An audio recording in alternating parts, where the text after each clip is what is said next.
Kaleshwaram project Kannepalli pump హౌస్ల అంశంపై మాజీ మంత్రి జగదీష్ రెడ్డి రాష్ట్ర ప్రభుత్వంపై విమర్శలు చేశారు. తాము లేవనెత్తిన ప్రశ్నలకు సమాధానాలు ఇవ్వకుండా మంత్రులు పాత ఆరోపణలకే పరిమితమవుతున్నారని అన్నారు. కాళేశ్వరం దాకా 7 జిల్లాలకు నీరు అందించామని ప్రజలను డ్రామాలతో తప్పుదోవ పట్టించే ప్రయత్నం జరుగుతోందని జగదీష్ రెడ్డి ఆరోపించారు. ఉత్తమ్ చెప్తుంది నిజమైతే ఏదో ప్రాజెక్టు ఏదో కొట్టుకుపోతుంది ఏదో అవుతుంది అని దానికి మేము బాధ్యత వహిస్తాం. బీఆర్ఎస్ పార్టీ బాధ్యత తీసుకుంటుంది. ప్రభుత్వానికి ఏం రాసేయాలో రాసిస్తాడు కేసీఆర్, మీకు అండర్టేకింగ్ రాసిస్తాడు. ఏ చిన్న బ్యారేజ్కి ప్రమాదం జరిగినా ఇవాళ పంపులు ఆన్ చేస్తే దానికి బీఆర్ఎస్ పార్టీ కట్టుబడి ఉంటుంది. కేసీఆర్ బాధ్యుడు అవుతాడు, కేటీఆర్ బాధ్యుడు అవుతాడు. మేము బీఆర్ఎస్ పార్టీని రద్దు చేసుకుంటాం. అగవాళ్ళ ఏదైనా ప్రమాదం జరిగింది శాశ్వతంగా రాజకీయాల నుంచి తప్పుకుంటాం. రాసియండి, ఏమి జరగదు అని మేము చెప్తున్నాం.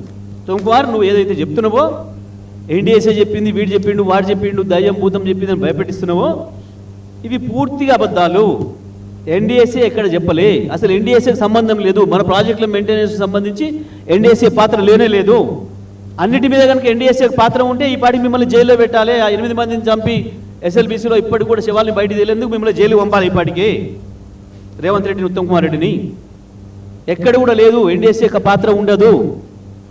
కేవలం చంద్రబాబు ఆలోచనల్ని అమలు చేయడం కొరకు మాత్రమే రేవంత్ రెడ్డి మంత్రివర్గం ఆడుతున్న నాటకం తప్ప ఇది ఇంకోటి కాదు. మేము బీఆర్ఎస్ పార్టీగా మళ్ళీ డిమాండ్ చేస్తాం. నువ్వు